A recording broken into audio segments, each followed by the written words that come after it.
So we're going to move on now to a very short video about qualification. Now, qualification is something that we used to do within the CRM system, but we found it was a little bit too restrictive when you're thinking about the client. So all we ask you to do is think about, for your own benefit, how well you're qualifying the clients. What you don't want to be doing is chasing down, herring after a client who's there's a really expensive project, it all looks really good, and because you haven't qualified them, you've spent 2, 3, 4 weeks chasing after them when they were never going to buy in the first place. So the simple mnemonic that we use for this is flop, because you don't want your project to flop. So the F stands for finance, the L stands for location, the O stands for order date, and the P stands for planning. So taking those in turn, finance. Now, most of the people that we talk to have got the finance to buy the kind of building that we're talking about. That's just the nature of the community we work with. But you don't know that to be the case, and in some cases they are. They start to become very conscious about the price point. So, an early point of qualification might be to say to them, by the way, if you need to have access to finance, we have this online tool. It's really good. It's very competitive. Go and have a look. You will find in most cases that the client will volunteer the information that they already have the money in the bank ready to go. Or if it piques their interest, and that's very rare, to be honest, if it piques their interest and they say, well, can you give me some details? Then you maybe start to think perhaps they haven't got the money. So whilst we've had nobody use the finance offering so far, it's actually quite a good tool to elicit out of the client whether they have the money or not. The second part of the mnemonic is L, and that's for location. And there's a few things here to think about. Firstly, where is it in the country? Because the further away it is from South Wales, the more it's going to cost in terms of transport. And when we start, we've already spoken about going up to Scotland. It costs £1,500 or more. As a percentage of a 10k building, that's significant. So the further away you are, the more you have to consider that. And if it's a small building and costing maybe £6,000 or £7,000, the fact that you've got £600 or £700 of transport cost is significant. So, and the problem there is we can't really reduce the size of the vehicles anymore because they have to be able to take certain lengths of timber and so on. So transport costs is an issue, and we're constantly trying to work with different providers, but we think we're nearly at the bottom of where we can go with transport costs.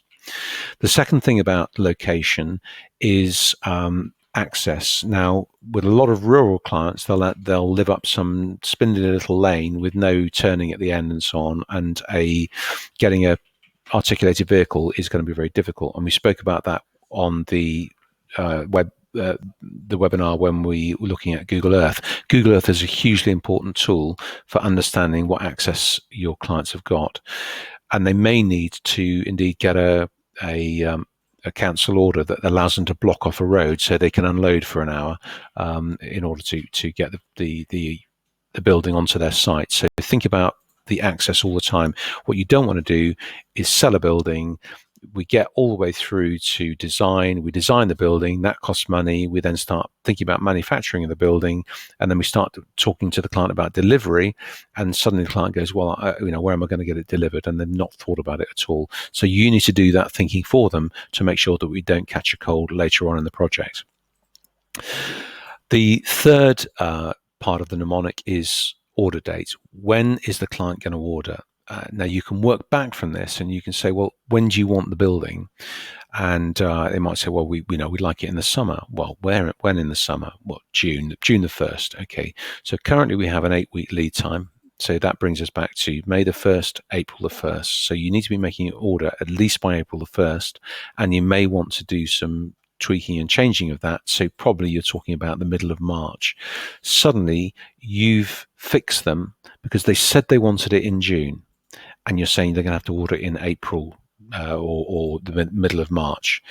Immediately you've got a qualification point here, because if they start to wriggle and go, oh, that's a bit quick, you can immediately go back to the back end of that process and say, well, did you really want it? by the 1st of March. What was driving that date? And as soon as they start shifting and going, well, it could be the end of June, I guess, or it could be October, and they start to become really flaky on dates, that to me is a good indicator that they're not actually ready to buy. It's not an urgent priority for them. It's not immediate. They'll just think if they know that you'll quote them and they'll go away and have a think about it and not come back to you for a couple of months. So order date is a great way of driving whether that client is actually going to buy or not. It's a great way of qualifying them. And the final one is on planning, which is pretty obvious, but there are a number of ways you might look at it. So obviously, if the client hasn't got planning permission, that's immediately going to put in a 12-week delay on any order process, because they won't want to buy the building. They never want to buy the building before planning is approved, and that's completely understandable. But not having planning is not a barrier, it's not an obstacle, and it doesn't mean they're not qualified. It just means that they may end up not being able to have the order. So you need to also think about whether that client is going to get planning permission or not. Are they in a conservation area? Are they in an area of outstanding natural beauty? Is anyone on their road does anyone on the road have a similar building or a similar size structure in the place that you want it? I.e., is there a precedent for this kind of project in their street? Do they need planning permission? You need to check the online planning guides, and it may well be that the client says, you know what, I'm not going to bother applying for planning. I'm pretty sure they'll be fine if they come at me, and I'll do it and ask permission later. That's entirely the client's prerogative, and we don't need to say, sorry, you must apply for planning permission. They're perfectly able to buy the building. If it doesn't go up, that is because of planning, that is their problem, not ours. We just need to make them aware that it's a normal procedure to do the planning permission. So not having planning is not an obstacle, it's not a barrier. You just need to kind of put it in your qualification process in your head to think, is this someone who is definitely going to buy once they've got planning? And this is why we are looking to include a planning at cost process. So if the client doesn't have planning, we'll say it's £250 for us to do the planning for you. For most people, that's a lot of hassle that's taken away. They then feel like they owe us something. They work with us because the planning is done under a solid locks type of building, and it is more likely that they will continue the journey with us. So planning is a useful tool for understanding how well qualified the client is.